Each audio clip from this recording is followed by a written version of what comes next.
Assalamualaikum warahmatullahi wabarakatuh. Alhamdulillahilladzi ahyana ba'dama amatana wa ilaihin nusyur. Asyhadu an la ilaha illallah wahdahu la syarika lah wa asyhadu anna Muhammadan abduhu wa rasuluh. Allahumma shalli ala Muhammad wa ala alihi wa ashabihi ajma'in. Qala Allah ta'ala fil Qur'anil Karim, ya ayyuhalladzina amanu taqullaha haqqa tuqatih wa la tamutunna illa wa antum muslimun. Shadaqallahul adzim. Allahumma arhamna bil Qur'an. Jamaah salat subuh, ibu-ibu, bapak-bapak ingkang dipun mulyakaken Allah, syukur alhamdulillah ngawali aktivitas wonten ing dinten menika Allah paring gampil dumateng kula panjenengan sami nindakaken setunggalipun kewajiban ingkang kewajiban menika menawi wonten ing hadis Rasulullah sallallahu alaihi wasallam, kewajiban yang sangat berat dilakukan oleh orang-orang munafik. Kanjeng Nabi paring pangandika ingkang mabudi kirang langkung, salat yang paling berat dilakukan oleh orang-orang munafik itu adalah salat Isya dan salat subuh. Di dalam riwayat yang lain salat Asar dan salat subuh. Ing menapa salat Isya adalah salat subuh amargi dun sewu tiang-tiang munafik menika nalika nindakne kewajiban nindakne dawuhipun saking Allah Subhanahu wa taala menika boten dipun tindakne kanthi ikhlas. Dheweke nindakne kewajiban niku nek cara Jawane golek sing jenenge wah niku napa Pak? Golek dilem ngoten.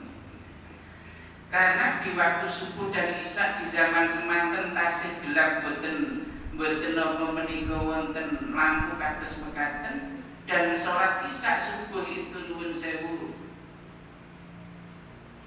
boten saged dipun tingali kathah piantun kados salat zuhur dan asar. Maka bagi orang-orang salat zuhur kalian salat sanesipun maka dirasa berat oleh orang-orang munafik.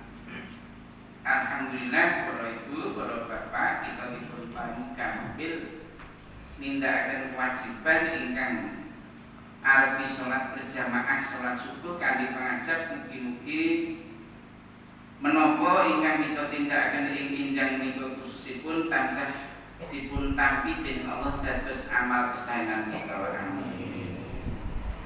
Shalawat dan salam dikunjuk dumateng junjungan kita Nabi Muhammad sallallahu alaihi wasallam ingkang kita tentu syafaatipun binjang wonten ing dinten kiamat. Wonten ing setunggalipun kitab ingkang jenengipun Durrul Nasikin, ugi wonten ing mrika wonten ing kitab Tambiul Ghafilin. Ketika kula panjenengan sami mangke wonten ing maksar, wonten ing hadis dipun sebataken ketika itu nanti matahari diturunkan 1 mil di atas kepala kita. Cedhakipun lah setunggal mil niku maknanipun wonten kalih. Mil ingkang nomor setunggal nggih menika nuwun sewu mil yang digunakan untuk jarak ngukur nggih laut. Kinten-kinten nggih sekitar 1.800 sekian meter. Kalih kilo boten wonten. Nomor kalih mil maknanipun wonten ing mriku nggih menika setunggalipun pensil ingkang kangge nebaraken alis. Ingkang Bapak Ibu tindak pundi niku sarkiwon. Niku wonten sing jenenge pensil cendhek. Nek cara Jawa jenenge napa niku? Celak tak cedak. Celak. Kinten-kinten sedasa senti. Nah, ketika itu umat berkumpul di Maksar tenggen riwayat menika dipun sebataken umat sami menemui Nabi adalah Rasulnya masing-masing. Yang pertama ditemui sinten? Umat berbondong-bondong menemui Nabi Adam alaihissalam. Menawi cara bahasa kula nuwun sewu, wahai Adam, mohonlah kepada Allah agar kita semuanya yang berada di Maksar ini segera diberi ketetapan sing mlebu swarga nggih Kanjeng Indang pikantuk kenikmatan, yang masuk neraka juga biar mendapatkan siksa. Nabi Adam kados pundi jawabnya? Aku ra iso. Saya tidak berani, saya tidak ada kemampuan untuk memohon kepada Allah yang namanya syafaat. Karena apa? Ketika itu saya pernah dikeluarkan dari surga lantaran apa? Melanggar laranganipun Allah Subhanahu wa taala. Akhirnya terus pundi umat niku bondong-bondong ke tempatnya Nabi Nuh alaihissalam. Sami maturipun, jawabipun Nabi Nuh terus pundi, saya tidak bisa. Ketika itu saya di dunia dakwah ngantek pirang-pirang tahun. Nek tenggen Quran itu dipun sebataken dakwahipun Nabi Nuh niku namung 950 tahun. Namung. Lah ya suara Nabi Nuh pinten pokok alam. Itu dakwahnya Nabi Nuh alaihissalam 950 tahun. Namun pikantuk nuwun sewu sekedhik piyantun. Mungkin kali jamaah kali ini sok kakak jamaah kali ini 950 tahun. Sehingga saya tidak sabar karena apa? Orang-orang pada waktu itu menyakiti saya. Akhirnya pun terus seperti maki sakit dipun waos tenggen surat Nuh. Ketika itu Nabi Nuh boten sabar, akhirnya pun dumateng Allah. Semoga orang-orang pada waktu itu dipun paring adab dening Gusti Allah.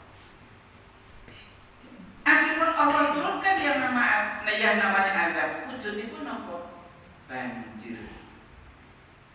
Sing dadi korbanipun nek cara sakniki mboten namung nuwun sewu orang-orang yang hidupnya jauh kali Nabi Nuh, ternyata istri dan anaknya itu saged dipun pelajaran ternyata bapak dan ibu yang dimuliakan Allah. Keluarga itu kalau tidak satu akidah itu kata tiga. Keluarga itu kalau tidak satu akidah iman dan Islam ikan semenika. Walaupun itu istrinya Nabi Nuh boten saged menyelamatkan. Karena apa? Berlainan akidah. Putranipun Nabi Nuh tidak bisa diselamatkan. Walaupun ketika itu Nabi Nuh nek cara jawinipun nyuwun dumateng Allah, ya Allah, berikanlah ampunan ya Allah kepada anakku, kepada istriku. Anggenipun paring jawaban Allah terus pundi, laisa laka min ahli. Cara jawinipun anak bojomu kuwi mau dudu keluarga. Iki sing asring kula matur babagan akidah. Kalau sudah itu meninggal dunia, entah anak, entah istri, saudara dan lain sebagainya, nuwun sewu, boten entuk disuwunke pangapura. Nuwun sewu kalau sudah meninggal dunia. Contohnya mana sinten keluarganya Nabi Ibrahim. Akhirnya pun terus datanglah kamu kepada Nabi Musa alaihissalam. Dan kepada Nabi Ibrahim alaihissalam. Semanten ugi Nabi Ibrahim boten saged. Padahal Nabi Ibrahim itu tenggen Quran surat An-Nisa termasuk Khalilullah. Kekasihipun Allah. Ning ternyata napa boten saged. Mergo napa? Nabi Ibrahim itu selama hidupnya nek cara bahasa Jawa pernah istilahnya pun berbohong. ketika beliau mengajak istrinya di satu tempat atau di tempat raja, karena rajanya itu mengatakan saya senang terhadap ini wanita ini, apa kata Nabi Ibrahim? Itu budak saya. Gak pantas seorang raja menikahi budak, padahal itu istrinya. Saya tidak bisa, mohonlah kepada Nabi Musa. Saya Nabi Musa juga tidak bisa. Saya tidak bisa. Ketika itu saya pernah membunuh manusia di kalangan Bani Israel. Nek kita mau sejarahipun para ibu, para bapak, ternyata Bani Israel itu pernah dijajah oleh orang-orang Kipti.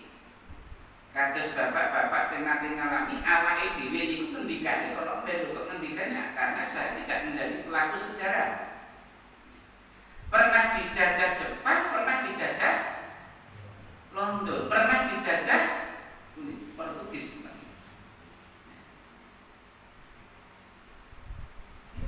Ketika Bani Israel niku dipun jajah dening tiang-tiang Kipti, ada dua pemuda niku berkelahi.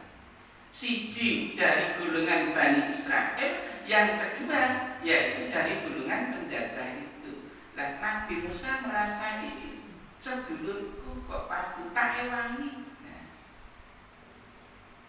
Akhirnya pun apa Nabi Musa belum sewu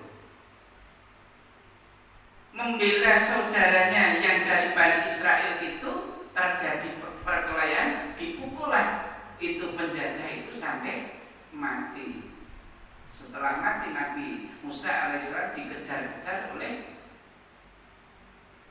rajanya yang bernama Fir'aun sampai menyeberang ke laut Merah. Saya tidak bisa. Datanglah kepada Nabi Isa. Nabi Isa dibuat sakit. Mergo napa? Ketika itu Nabi Isa memberikan jawaban kepada manusia, saya tidak bisa memberikan syafaat, saya tidak bisa meminta syafaat. Karena apa? Ketika saya telah meninggal dunia, berapa tahun kemudian umatku punya keyakinan bahwa saya dan ibuku itu adalah Tuhan. Kalau gadah buku alit mengatakan, ternyata menawi kita tingali Nabi Isa itu dinobatkan oleh pengikutnya sebagai Tuhan, itu sampun dahulu kita kira-kira 300 tahun setelah kematian Nabi Isa. Aku raiso. Akhirnya pun datanglah kepada Nabi Muhammad Sallallahu Alaihi Wasallam. Pramila nuwun sewu menawi kita maos tenggen silsilah Nabi menika, Nabi selain Nabi Muhammad itu belakangnya alaihi salam. Nek Nabi Muhammad Sallallahu Alaihi Wasallam. Akhirnya datanglah napa menika Rasul kita Muhammad Sallallahu Alaihi Wasallam nyuwun dumateng Allah agar umat segera diberi namanya ketetapan. Singkat cerita terus pundi permohonan Rasulullah Sallallahu Alaihi Wasallam dipun kabulaken Allah. Rasulullah masuk surga pertama kali diikuti oleh umatnya. Mungkin kita termasuk, alhamdulillah, amin. Para ibu, para bapak, jamaah kang dipun mulyakaken Allah, menika kita asring mireng mugi-mugi sholawat dan salam kunjuk dumateng junjungan kita Nabiullah Muhammad Sallallahu Alaihi Wasallam ingkang kita tenggo-tenggo syafaatipun binjing wonten ing dinten kiamat. Nah, kleres kaliyan materi menika kita tasih mlebet wonten ing wulan Rabiul Awal menawi cara Jawa sasi mulut nggih senajan taun menika mboten wonten napa sekaten. Sing dodol kasengan mboten payu niki. Sing dodol kupat napa niku pecut nggih mboten payu. Pramila wonten ing mriki kula badhe maos pangandikanipun ingkang kasbat tenggen Quran surat Al-Ahzab ayat 21. Surah sipun ayat a'udzubillahi minasyaitonirrajim. Laqad kana lakum fi Rasulillahi uswatun hasanah liman kana yarjullaha wal yawmal akhir wa dzakarallaha katsiran. Sesungguhnya telah ada pada diri Rasulullah Shallallahu Alaihi Wasallam itu suri teladan yang baik bagimu, yaitu bagi orang-orang yang mengharap rahmat Allah dan kedatangan hari kiamat, dan dia banyak menyebut asma Allah. Al-Ahzab ayat 21. Jamaah salat subuh yang dimuliakan Allah, salah setunggal isi saking ayat menika Allah paling penjelasan dumateng kita bilih Rasul kita Muhammad Sallallahu Alaihi Wasallam itu adalah uswatun hasanah, pribadi ingkang sempurna, pribadi yang mulia sebagai contoh bagi umat manusia. Nggih senajan nuwun sewu awake dhewe niku dereng saged mencontoh kepribadian beliau dalam hal ibadah maupun dalam hal muamalah. Ning paling boten kula panjenengan sami menika ngertos apa to di antara contoh-contoh yang patut dan harus kita teladani. Uswatun hasanah beliau itu di mana? Wonten ing makalah menika kula tulis pinten-pinten ing antawisipun nomor setunggal. Rasulullah Shallallahu Alaihi Wasallam itu adalah piantun ingkang pemaaf. Rasulullah Shallallahu Alaihi Wasallam itu adalah seorang yang pemaaf. Senajan tiyang niku nglarani Kanjeng Nabi baik dengan perkataan maupun perbuatan, Rasulullah tetap memberi maaf. Boten kados enten suwarten tenggen masyarakat dhewe gandeng benci, gandeng gedeng keluar saking lisanipun terus pundi tidak ada maaf bagimu. Tidak ada maaf bagimu. Itu berarti boten nyuwun pesan Rasulullah Shallallahu Alaihi Wasallam. Lah kisahipun terus pundi? Ketika Rasulullah Shallallahu Alaihi Wasallam hijrah ten Taif, ketika itu dipunsebataken wonten ing Sirah Nabawi kinten-kinten tahun ke-8 kenabian. Nabi Sallallahu Alaihi Wasallam hijrah ke Taif. Mergo napa? Tenggen Mekah niku nuwun sewu situasinya mboten kondusif. Nabi dakwah dipun caci maki, Nabi dakwah dilimpari, bahkan Nabi berdakwah akan dibunuh. Kemudian Nabi hijrah ke Taif dengan harapan mugi-mugi tiang-tiang Taif niku gelem mlebu Islam. Berjalanlah Rasulullah Shallallahu Alaihi Wasallam ke Taif. Taif niku nuwun sewu tebih saking Mekah, kinten-kinten 1.700 km. Daerah itu dingin, lebih dingin daripada Mekah. Kalau bayani negara kota Taif itu kalau bayani kados kota Mekah isine namung watu kali pasir, ternyata mboten. Ten Taif niku subhanallah daerah pun subur. Daerah pun subur, banyak tanaman-tanaman, bahkan ten mriku niku wonten pasar buah. Walaupun impor saking lan mriku ugi ten Taif menika ugi wonten sing jenenge pabrik napa menika teh wangi. Saking kembang mawar. Boleh di sana minum sepuasnya. Mungkin nek mantu ajeng mbas teh nggih entuk. Mboten nggih mboten apa-apa. Jadi antara Mekah kali Taif niku tebih 1.700 km. Dengan harapan napa mudah-mudahan orang-orang Taif mau menerima dakwah beliau. Ini ternyata mboten.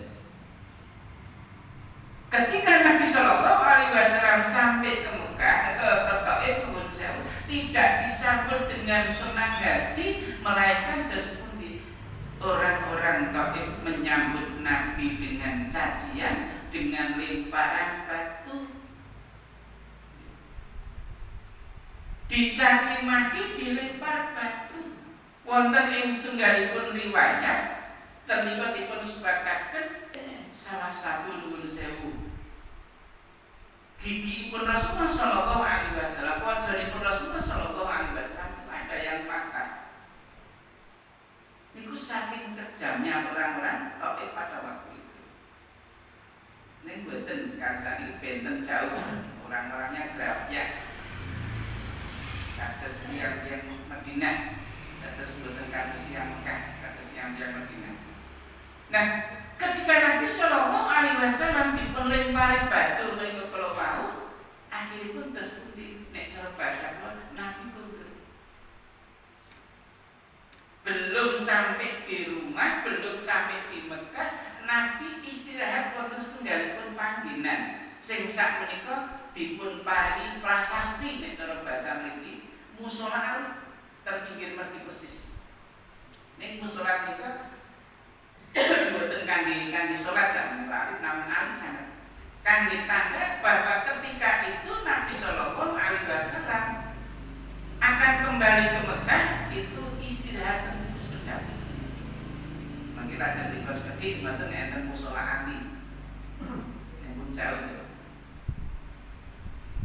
Nah, ketika Nabi Shallallahu Alaihi Wasallam menika lenggah wonten ing mriku, datanglah yang namanya malaikat Jibril. Matur kali Kanjeng Nabi, ya Rasulullah, saya adalah Jibril. Saya tidak sampai hati kalau panjenengan seorang Nabi, seorang Rasul disakiti oleh orang-orang Taif. Kalau engkau mengizinkan ya Rasulullah, bukit yang ada di kanan kiri kota Taif ini aku angkat, aku timbunkan kepada orang-orang Taif. Ning jawabipun tersebut ten hadis Muslim berikutipun sebataken jangan. Orang-orang Taif sekarang belum mau menerima aku, tapi satu saat nanti anak cucunya akan menerima aku. Akhiripun Kanjeng Nabi ndonga, Allahumma hdi qaumi fa innahum la ya'lamun. Wa fi riwayat di dalam riwayat yang lain Nabi berdoa, Allahumma ighfir li qaumi. Tapi ingkang paling sahih menika Allahumma hdi qaumi fa innahum la ya'lamun. Ya Allah, panjenengan paring petunjuk, panjenengan paring hidayah dumateng kawula, dumateng kaum kawula ingkang sakmenika benci kaliyan kawula. Mugi-mugi satu saat nanti kawula napa menika tiang-tiang Taif menika mangke gelem nampi ajaran saking kawula. Dados donganipun Nabi nuwun sewu mboten donga sing elek. Ya Allah, gandeng niki tiang-tiang Taif niku do bandemi kula pun manggunuki mawon kalih gunung mboten. Karena beliau adalah uswatun hasanah. Didoakan ya Allah, berikanlah petunjuk. Berikanlah petunjuk kepada orang-orang Taif, karena memang orang-orang Taif itu belum tahu kebenaran ajaran agama Islam. Niki sing kula maksud Rasulullah Shallallahu Alaihi Wasallam itu uswatun hasanah. Salah satunya apa? Rasulullah Shallallahu Alaihi Wasallam tidak punya rasa dendam. Rasulullah Shallallahu Alaihi Wasallam tidak punya dengki, walaupun beliau disakiti. Contoh konkret ingkang nomor kali seperti ketika Fathul Makkah. Ketika Fathul Makkah, pembukaan kota Mekah, orang-orang yang benci terhadap Nabi, orang-orang yang menyakiti kepada Nabi secara fisik, satu orang pun tidak ada yang disakiti oleh Nabi Shallallahu Alaihi Wasallam. Beliau mengatakan, siapa yang masuk ke Masjidil Haram aman, siapa yang menutup rumahnya aman. Ini bukti Rasulullah Shallallahu Alaihi Wasallam uswatun hasanah. Lajeng apa pelajaran yang kita ambil. Karena kita adalah umatnya Rasulullah SAW, kita berusaha mencontoh apa yang dikerjakan oleh Rasulullah SAW. Nek cara Jawa ini napa nggih jembar, artinya jembar, tidak ada dengki, tidak ada dendam. Menika salah setunggalipun contoh salah sedipun para ibu para bapak Rasulullah SAW. Menika dipun paringi keistimewaan dari Allah Subhanahu wa taala. Salah satunya tercantum di dalam hadis yang diriwayatkan oleh Imam Muslim. Ingkang surasipun hadis, fudiltu 'alal anbiya'i bisittin. Aku dilebihkan dari para nabi yang lain dengan 6 keistimewaan. Apa sih pun apa? 6 keistimewaan itu tidak diberikan oleh Allah kepada nabi dan rasul selain Rasulullah SAW. Jadi khusus hanya diberikan oleh Rasulullah SAW. Kalau belum matur tidak diberikan oleh nabi dan rasul selain Muhammad, berarti nabi dan rasul selain Muhammad SAW itu kata leres. Wonten ing hadis dipun sebataken wonten ing mriki pilih jumlah nabi dan rasul itu 124.000. 1.440.000. Di antara itu ada 315 rasul. Dan terus nek lari-lari sekolah itu ada perbedaan antara nabi dengan rasul definisi itu. Tidak diberikan kepada nabi dan rasul selain Muhammad SAW. Apa itu? Nomor setunggal. Ukti itu jawami al-kalimi. Kanjeng Nabi niku dipun paringi al-jawami al-kalim. Wonten ing mriki dipun paringi footnote, seorang yang memiliki kemampuan menyusun kalimat yang ringkas tetapi memiliki jangkauan makna yang luas dan menarik. Nek cara bahasa kula, Kanjeng Nabi niku nek ngendikan boten kathah, nek isine mentes. Niki asring kula matur teng pundi-pundi nggih. Umpamanipun enten piyantun nyambut entah niku maulid entah napa kemawon, ketua panitia menyambut napa menika acara menika. Nggih nek nyambut boten usah dadak kata-kata isine. Menyambut kok dadak kerane maulidan. Maulidan iku sing nerane sinten? Ya mubaleke. Sing nyambut nggih isine ngucapkan terima kasih, mohon maaf, mboten mawon. Dan Kanjeng Nabi niku nuwun sewu, piyantun ingkang dipun paringi dening Allah ngendikanipun ringkes ning isine padat. Lajeng nomor kalih, aku diberikan pertolongan dalam peperangan dengan tergetarnya hati musuh. Nanti Kanjeng Nabi niku saderengipun perang, ajeng perang kemawon niku mungsuhe pun wedi. Nek cara Pak Dalan ngendikanipun napa menika durung perang wis kalah. Durung perang wis kalah. Lajeng ingkang nomor 3, dihalalkan bagiku harta rampasan perang sing jeneng ghanimah.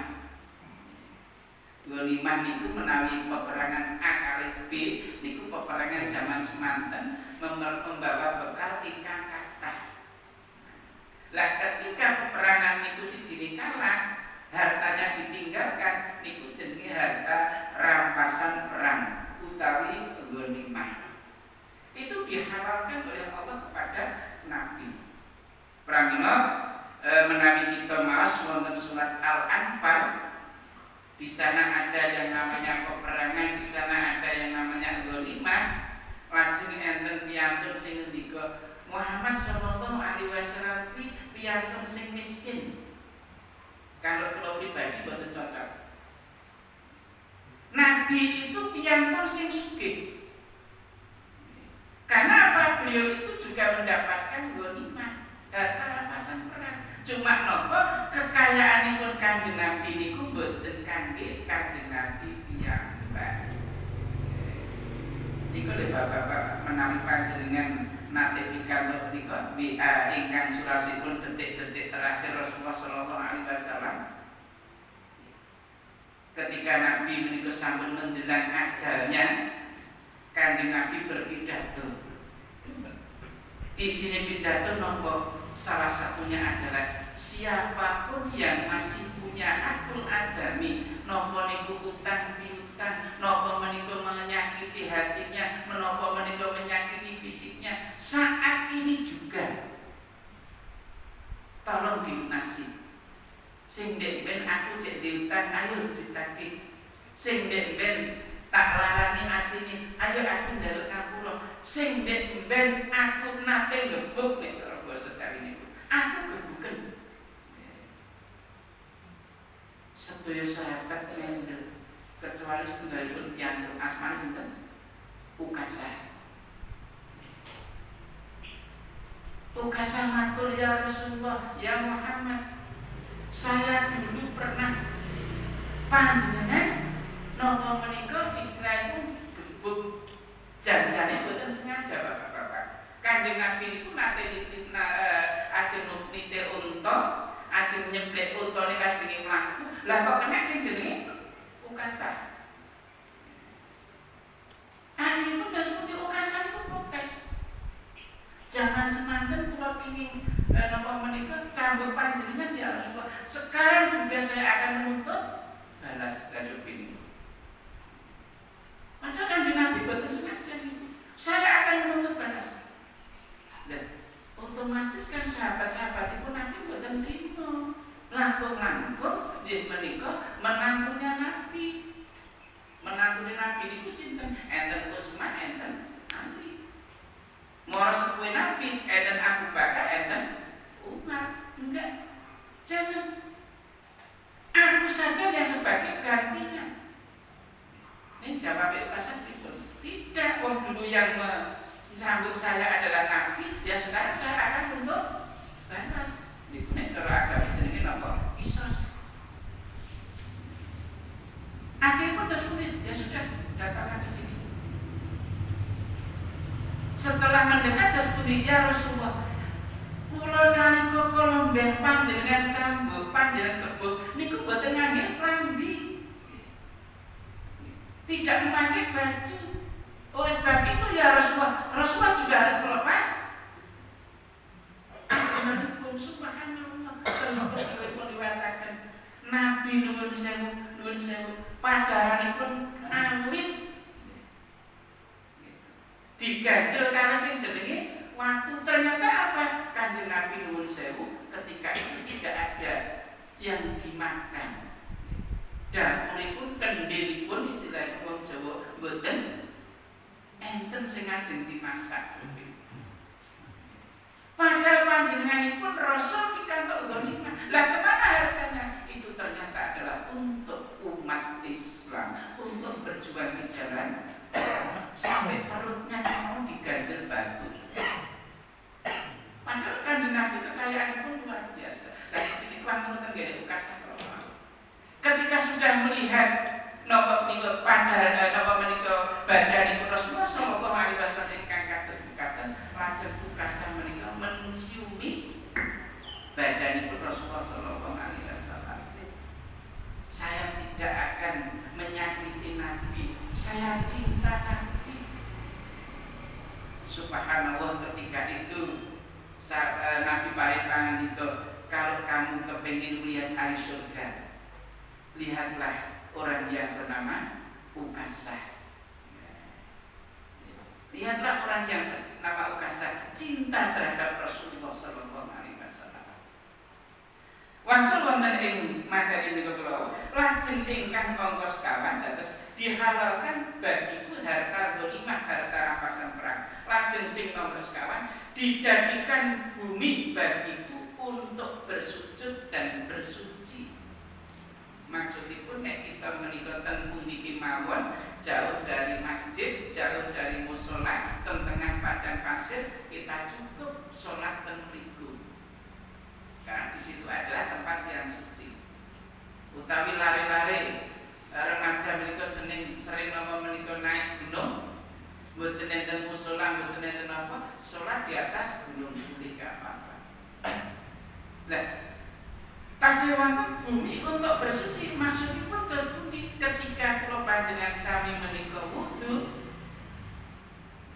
mboten wonten air, mboten wonten toya, ternyata debu bisa digunakan sebagai alat untuk bersuci yang namanya tayamum. Kemudian yang berikutnya, aku diutus bagi semua makhluk kados napa menika pangandikanipun Allah wonten ing Al-Qur'an bahwa Rasulullah sallallahu alaihi wasallam itu diutus kangge rahmatan lil alamin. Lajeng ingkang terakhir, aku sebagai nabi yang terakhir, tidak ada nabi, tidak ada rasul setelah aku wafat. Saking hadis menika cetha sekali pilih Nabi Muhammad itu nabi terakhir. Terus awake dhewe paham boten gampang diapusi kali wong sing pinter ngapusi. Pripun kok pinter ngapusi? Ngaku dadi nabi, ngaku dadi rasul, akhirnya berbondong-bondong orang meyakini ujungnya apa? Uudin. Uudin kenapa? Ujung-ujungnya duit. Aku iso menggandakan duit, aku soalnya untuk wahyu. Akhirnya napa? Diapusi. Kita sampun pitados kali pangandikan Nabi, tidak ada nabi, tidak ada rasul setelah Rasulullah sallallahu alaihi wasallam wafat. Menika sekedhik materi ingkang saged kula waca wonten enjang menika kanthi pangajap kita saged mangertos keteladanan beliau itu di mana, keistimewaan beliau itu di mana. Kok sampai nuwun sewu tiang-tiang sakniki ada sebagian manusia yang benci terhadap beliau. Salah satunya tengen pundi? Prancis. Padahal kita mengerti sejarah itu kan Nabi kados mekaten saya itu. Cekap aku qauli hadza astagfirullah li wa lakum. Assalamualaikum warahmatullahi wabarakatuh.